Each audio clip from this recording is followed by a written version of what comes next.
Assalamualaikum warahmatullahi wabarakatuh. Perkenalkan, kami dari kelompok 2 akan mempresentasikan hasil diskusi kami pada mata kuliah Hukum Persaingan Usaha pada perkara nomor 13 garing KPPU strip I garing 2019 terkait jasa angkutan sewa khusus. Saya Maya Aprilia. Saya Diana Pastambunan. Saya Bella Duyana. Saya Nisa Firnaula Matung. Oke, untuk pembahasan yang pertama terkait siapa yang terlapor dan alasannya akan saya jelaskan sendiri, yaitu untuk perkara ini, perkara nomor 13 dari KPPU strip I dari 2019, itu tuh ada 2 terlapor. Terlapor pertama yaitu PT Grab Indonesia yang sebelumnya bernama PT Solusi Transportasi Indonesia. Kemudian terlapor kedua yaitu PT Teknologi Pengangkutan Indonesia, atau selanjutnya disebut dengan TPI. Nah, inti dari kasus ini adalah dugaan bahwa Grab sebagai penyedia aplikasi atau platform digital memberikan perlakuan istimewa dan prioritas kepada TPI sebagai perusahaan rental mobil. KPPU menemukan bahwa TPI bukanlah mitra biasa, melainkan perusahaan yang memiliki hubungan afiliasi atau keterikatan erat dengan Grab, baik dari sisi kepemilikan saham maupun jajaran direksi atau komisaris yang sama. Akibat perlakuan khusus ini, mitra pengemudi TPI menjadi lebih diuntungkan dibandingkan mitra pengemudi individu perorangan dan mitra dari perusahaan rental mobil lainnya. Hal ini menciptakan persaingan usaha yang tidak sehat dalam ekosistem Grab itu sendiri. Nah, KPPU memeriksa adanya 3 dugaan pelanggaran terhadap Undang-Undang Nomor 5 tahun 1999. Yang pertama, pasal 14 terkait integrasi vertikal, kedua pasal 15 ayat 2 terkait perjanjian tertutup, yang ketiga pasal 19 huruf D terkait praktik diskriminasi. Untuk selanjutnya akan dibahas oleh rekan saya. Baik, selanjutnya mengenai soal nomor 2, yaitu pasal yang diduga dilanggar dan juga fakta hukum dan pertimbangan dugaan pelanggaran tersebut. Seperti yang sudah dijelaskan tadi, pasal yang diduga dilanggar adalah pasal 14, pasal 15 ayat 2, pasal 19 huruf D Undang-Undang Nomor 5 tahun 1999. Adapun fakta dan pertimbangan dugaan tersebut, yaitu berdasarkan proses penyelidikan yang telah dilakukan, ditemukan permasalahan dalam perjanjian atau kerjasama yang dilakukan terlapor 1 dengan terlapor 2 yang berupaya untuk melakukan penguasaan pasar dari hulu ke hilir sehingga berdampak pada terdiskriminasinya perusahaan angkutan sewa khusus lain yang juga bekerjasama dengan terlapor. Adapun 4 perusahaan tersebut, yaitu 4 perusahaan lain yang juga mitra terhadap terlapor 1, yaitu ada Koperasi Jasa Perkumpulan Pengusaha Rental Indonesia, yang kedua yaitu Induk Koperasi Kepolisian Negara Indonesia, dan yang ketiga Koperasi Mitra Usaha Trans, yang keempat yaitu PT Cipta Lestari Trans Sejahtera. Nah, perjanjian ini mengatur kesepakatan ruang lingkup di mana terlapor 2 akan merujuk kepada terlapor 1 seluruh pengemudi untuk menggunakan Grab aplikasi atau aplikasi Grab yang memungkinkan pengemudi untuk menjalankan jasa angkutan sewa kepada pengguna akhir, dan sebagai gantinya terlapor 2 akan memastikan pengemudi hanya akan menggunakan aplikasi Grab tersebut dalam menyediakan jasa angkutan sewa tersebut. Nah, penyediaan aplikasi tersebut disediakan oleh terlapor 1 dan penyediaan kendaraan roda 4 disediakan oleh terlapor 2. Dalam menjalankan kegiatan usaha tersebut, terlapor 2 bekerja sama dengan orang perorangan selaku pengemudi atau driver yang merupakan pihak independen untuk mengoperasikan dan atau menggunakan kendaraan roda 4 yang dipinjam dari terlapor 2. Nah, perjanjian antara terlapor 1 dan terlapor 2 ini diduga melanggar ketentuan pasal 19 huruf D, yang dimana perjanjian ini menimbulkan perlakuan istimewa terkait promosi produk, program, insentif, dan jam kerja. Dan kata lain, perlakuan istimewa yang tersebut merupakan diskriminasi terhadap pesaing terlapor 2 sehingga mengurangi kemampuan pesaing untuk bersaing secara efektif dan dengan terlapor 2. Selanjutnya akan disampaikan teman saya. Oke, dalam hal ini saya akan menjelaskan terkait pendekatan rumusan pasal dalam perkara nomor 13 garis miring KPPU strip I 2019. Nah, hal ini dilakukan dengan menggunakan per SE ilegal dengan penyebab Majelis Komisi menilai bahwa dugaan pelanggaran yang dilakukan oleh PT Solusi Transportasi Indonesia atau biasa dikenal dengan Grab Indonesia dan PT Teknologi Pengangkutan Indonesia TPI merupakan bentuk integrasi vertikal dan praktis diskriminasi, di mana kedua pelaku usaha tersebut berada di bawah kendali yang sama, yakni Grab Inquiries.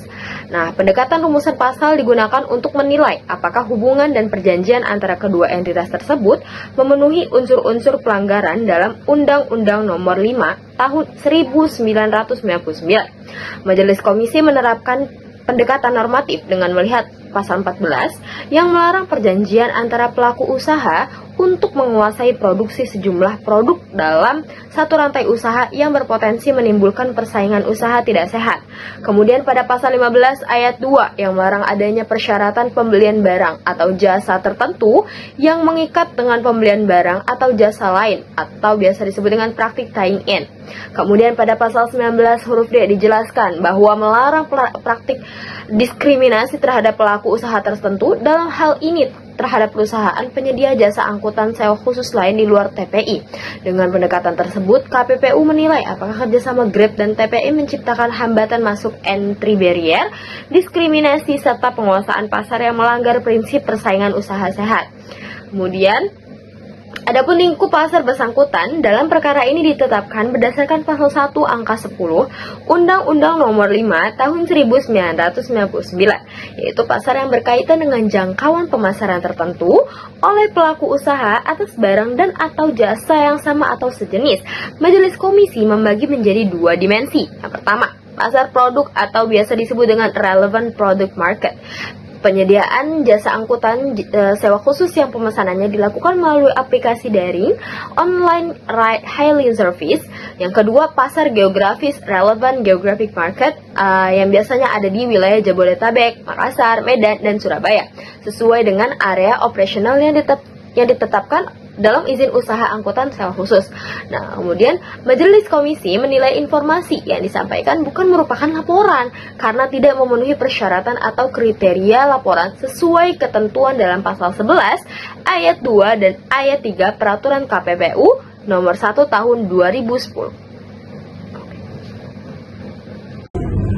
Selanjutnya itu ada namanya unsur-unsur pasal yang terdapat dalam pembuktian atas pelanggaran yang dilakukan oleh PT Grab dan PT Teknologi Pengangkutan Indonesia.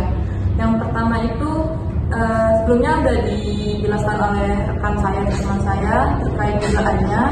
Maka yang akan saya jelaskan ini adalah tentang unsur-unsurnya sebagai pertimbangan majelis KPPU-nya. Yang pertama itu ada namanya pasal 14.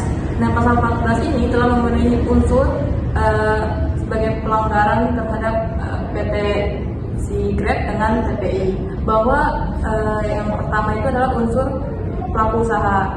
Yang pelaku usaha ini pertamanya adalah PT Solusi Transportasi Indonesia, dan yang pelaku usaha lainnya itu adalah TPI atau Teknologi Pengangkutan Indonesia sebagai badan usaha, dan Grab-nya tadi.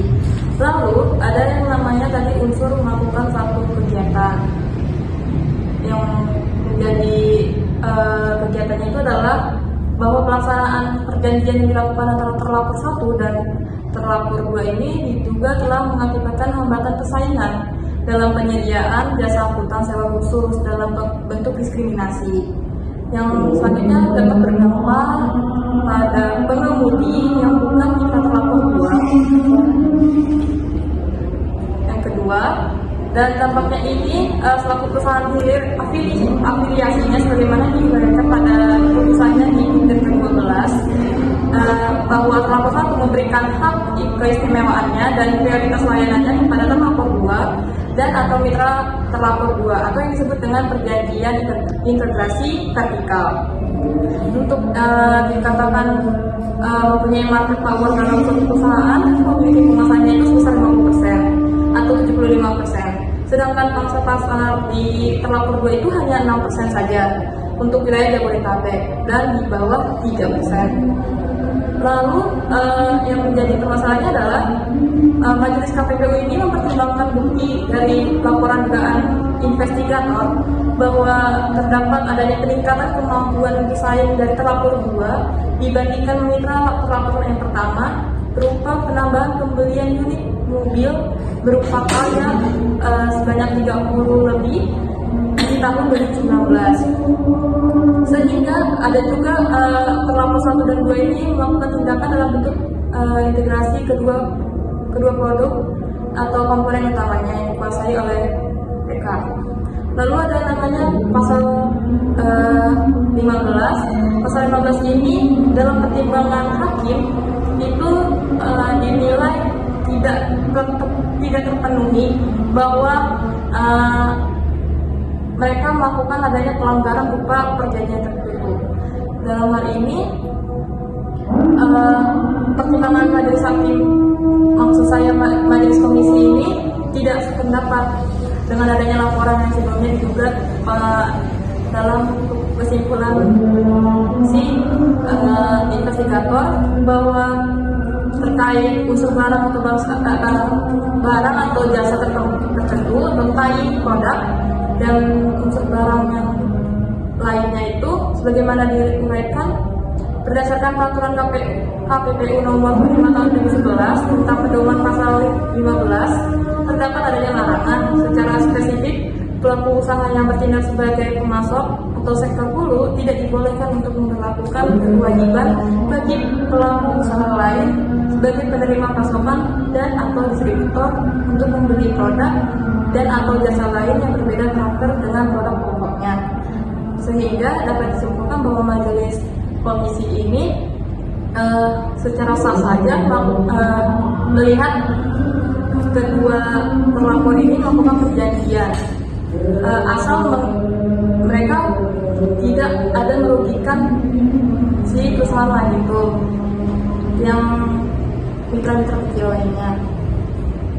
Dengan demikian, unsur penguatan atau persyaratan bahwa pihak yang menerima barang atau jasa tertentu ini bersedia membeli barang dan atau jasa lain dari pelaku usaha pemasok tidak terpenuhi.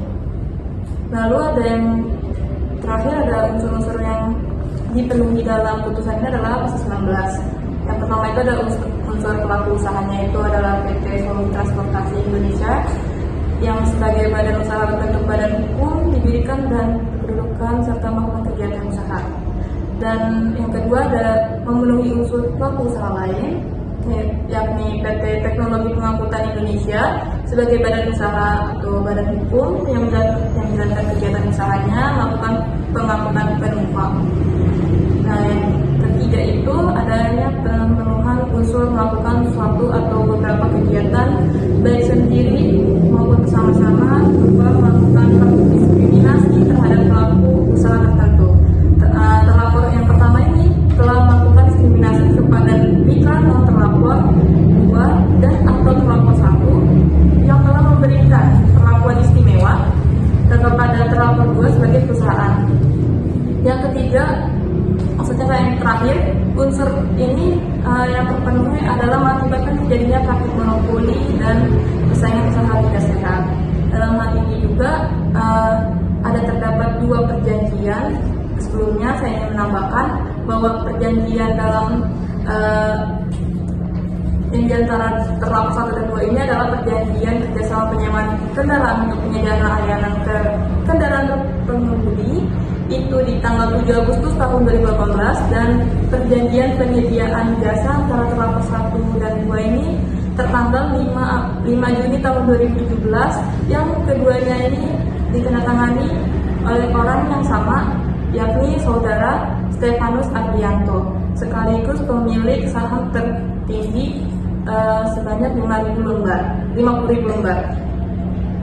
Selanjutnya akan disampaikan jawabannya kepada rekan saya. Oke, yang terkait itu ada pihak terlapor yang terbukti melakukan pelanggaran. Yang pertama itu terlapor 1 dalam hal ini adalah PT Grab Teknologi Indonesia sebagai penyedia layanan aplikasi Grab. Yang kedua itu ada terlapor 2 yaitu PT Teknologi Pengangkutan Indonesia atau yang disingkat TPI dalam hal ini selaku penyedia layanan jasa. Adapun pertimbangan hukum dalam hal ini adalah yang pertama tuh pelanggaran terhadap pasal 14 yaitu integrasi vertikal, di mana terdapat perjanjian integrasi yang bertujuan menguasai serangkaian jasa angkutan sewa khusus dari penyediaan aplikasi hingga operasional kendaraan yang berpotensi mengakibatkan persaingan usaha tidak sehat. Yang kedua itu ada pelanggaran terhadap pasal 19 huruf D Undang-Undang Nomor 5 Tahun 1999 terkait praktik diskriminasi, di mana terlapor 1 melakukan praktik diskriminasi dengan memberikan perlakuan istimewa kepada terlapor 2 dibandingkan dengan mitra pengemudi lainnya yang statusnya setara, di mana terlapor 1 memberikan rata-rata order yang jauh lebih banyak kepada terlapor 2 dibandingkan dengan mitra individu lainnya.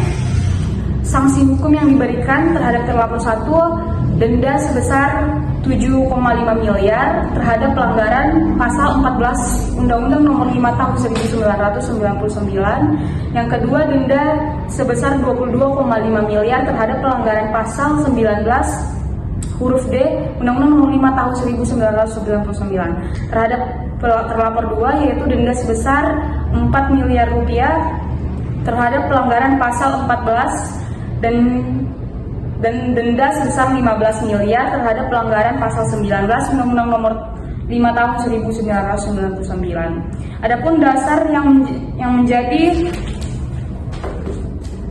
dasar pemberian sanksi ini didasarkan pada hal-hal yang memberatkan dan hal-hal yang meringankan. Yang pertama, hal-hal yang meringankan, dampak pelanggaran yang dilakukan oleh terlapor 1 dan terlapor 2 sangat besar dan dilakukan dalam kurun waktu yang lama, yaitu 2017 sampai dengan 2019. Yang kedua, terlapor 1 tidak kooperatif dengan menolak hadir dalam persidangan. Yang ketiga, terlapor 2 mendapatkan keuntungan langsung dari adanya integrasi vertikal dan praktik diskriminasi. Hal-hal yang meringankan, yang pertama, terlapor 1 berupaya mematuhi ketentuan dalam Undang-Undang Nomor 5 Tahun 1999 dan melepaskan jabatan rangkap pada terlapor 1. Yang kedua, terlapor 1 berupaya melakukan perubahan sistem perhitungan intensif pada mitra-mitranya. Yang ketiga, terlapor 3 berkontribusi dalam memberikan kesempatan kerja bagi para pengemudinya. Yang keempat, terlapor 2 bersikap kooperatif selama proses persidangan. Dan yang terakhir, terlapor 1 dan terlapor 2 belum pernah dijatuhi hukuman terkait persaingan usaha. Demikianlah hasil diskusi dari kelompok kami. Mohon maaf jika ada kesalahan. Kami sudahi dengan wassalamualaikum warahmatullahi wabarakatuh.